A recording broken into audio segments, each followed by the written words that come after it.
Welcome back to Realistic Fishing. Today we're in the studio to go through a tackle box I picked up at Goodwill. Let's see what this guy was using. Let's see if there's anything good inside.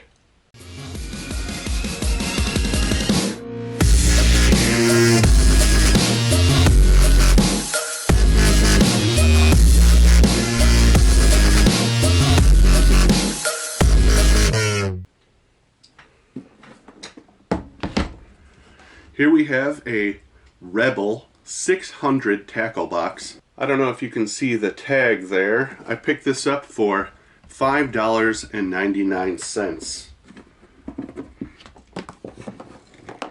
Nice big tackle box. The clip still works in the front. We're going to open this up, see what's inside, maybe clean it up a little, and enjoy my new used tackle box. Based on the colors and the look of this, I would say this is probably from the late 80s, maybe the early 90s, but it could be even older than that. I'm not 100% sure. Let's start off by removing the $5.99 sticker. Gonna need some goof off or something if I can't peel this off. Another thing that works good to remove stickers is Pam, like cooking spray. You get what you can of the sticker off and then you spray it with Pam and let it sit for a day. Then start peeling it off. A lot of that sticky stuff, if not all of it, will eventually come off within a day or two. Alright, well that's all I can get off for now. Anyway, let's get back to what's inside the tackle box.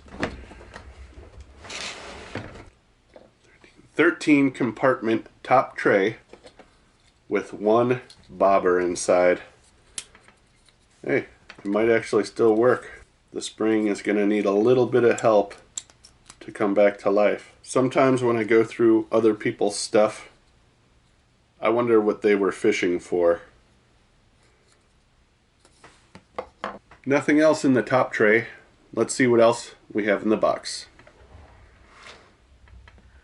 Looks like we have a 1, 2, 3 tray extending tackle box, of course, with the bottom compartment down here.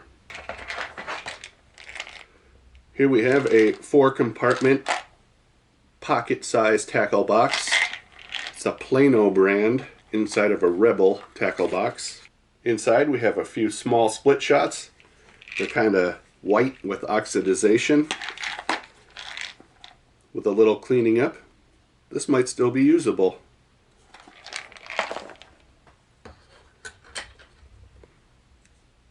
Here we have another float.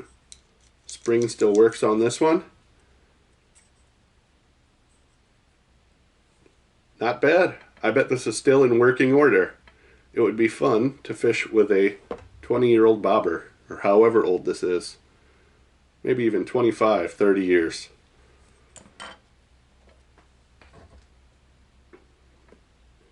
There we go. Little plastic curl-tail worm. Not sure what brand it is. Based on the size, though, I would guess Creme or something like that.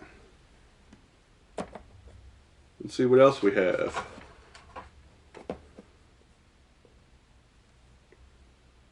This looks like a broken snap swivel. Hey, here we are. Something in a package. Creme mini tail. So we got some pearl colored tubes.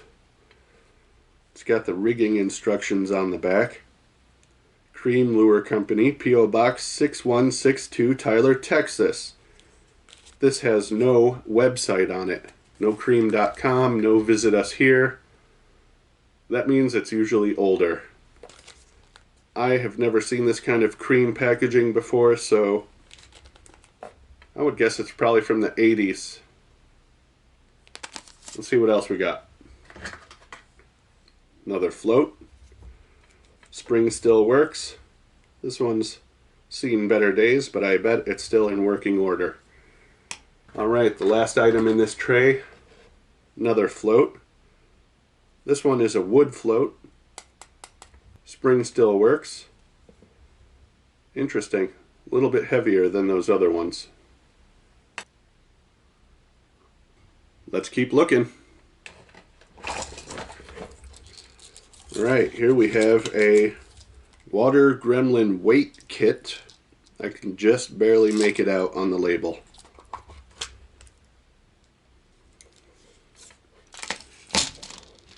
Stay. Paul Elias shows you how to use Water Gremlin's Carolina Rig Pro Pack. So we have a Carolina Rig Pro Pack here. How to rig a Carolina rig. Looks like a weight, then a bead, then a swivel, then a leader, then a hook, then your bait. For a complete fishing sinker tip booklet, plus an embroidered patch, send $1 to Water Gremlin, White Bear Lake, Minnesota. That's pretty cool. And here's the kit. Has a few different sizes of weights, some beads, and barrel swivels. Looks like it's all there. So far, this is the best thing inside this tackle box.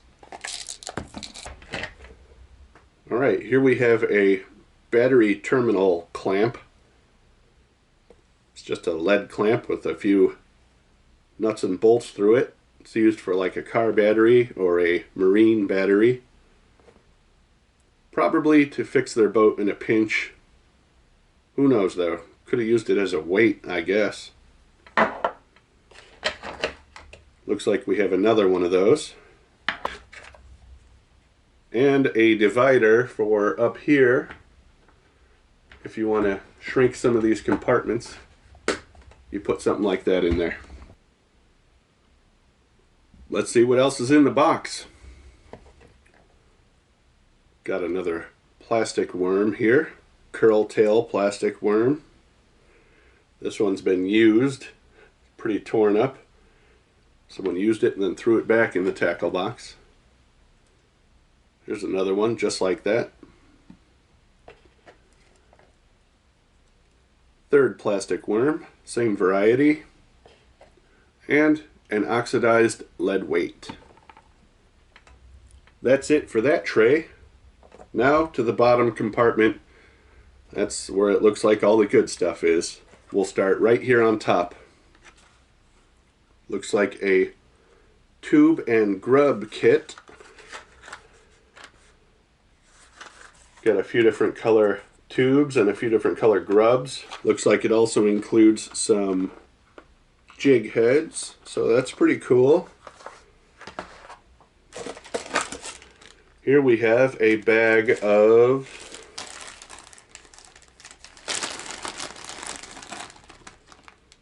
grubs in a clear red and black flake color. Are these all the same? They sure are. Alright, so a bag of grubs. Another bag of those same grubs. They must really like this grub. Alright, these look like tackle box drawer dividers, but they don't go to this box, so I'm not sure why they're in here. Looks like some more of those tackle box dividers. Again, not to this one. However, these look like they do. And they go to these different slots up here on top.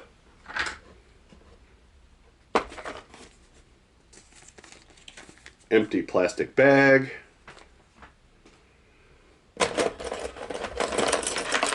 There we go. We have a metal clamping stringer here. So it's like a chain stringer with a bunch of different clamps on it to clamp your fish on individually. I probably have a few of these laying around, but this could come in handy. I wonder how many fish this guy caught and put them on that very stringer. Alright, just a few items left. Got another bobber. This orange and yellow one reminds me of my childhood. In the 80s, I definitely would have been using something like this. Here's another bobber. Looks like it was touching a plastic worm or something because it melted right into it. Probably still functions though. Here we go. What's this? Uncle Josh's Hank Parker Pro Cut Frog. So here we have an Uncle Josh pork frog. And it says it's new. You know, I'm trying to date this tackle box here. Uncle Josh's Hank Parker Pro Frog. When that was new, that's how old this is, I bet. I'm guessing the 80s. Oh my, it opened. Do I want to smell this? Do I want to look at these frogs?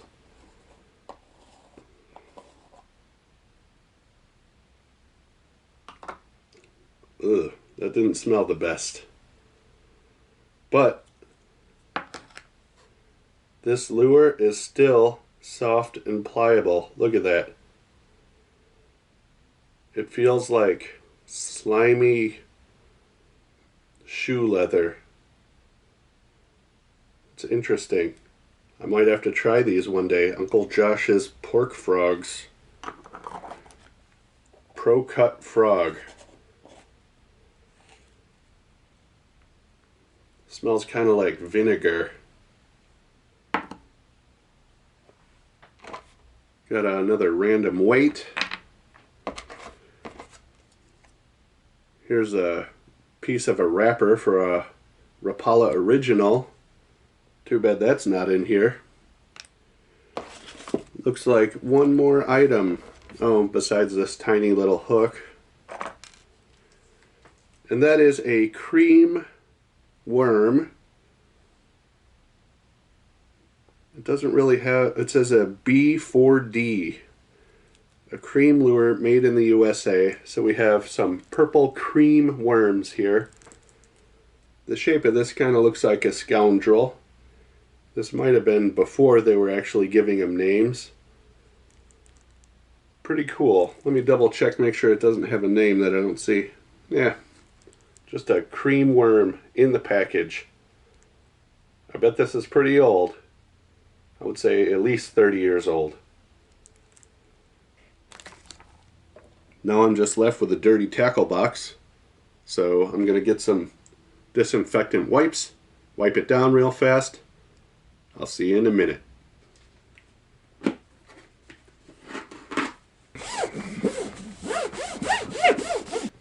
Alright, after a quick wipe down, it ain't looking so bad. So I bought this piece of history for $6. Got the Uncle Josh's pork rinds, a handful of bobbers, 2 bags of old grubs, this tube and grub kit, this awesome Carolina rig kit, the old cream worms, the old cream mini tail tubes, a few random worms, some battery terminal clamps, a stringer, and a pocket tackle box. Interesting history, interesting box, good price. Thanks for watching Realistic Fishing. Keep it realistic.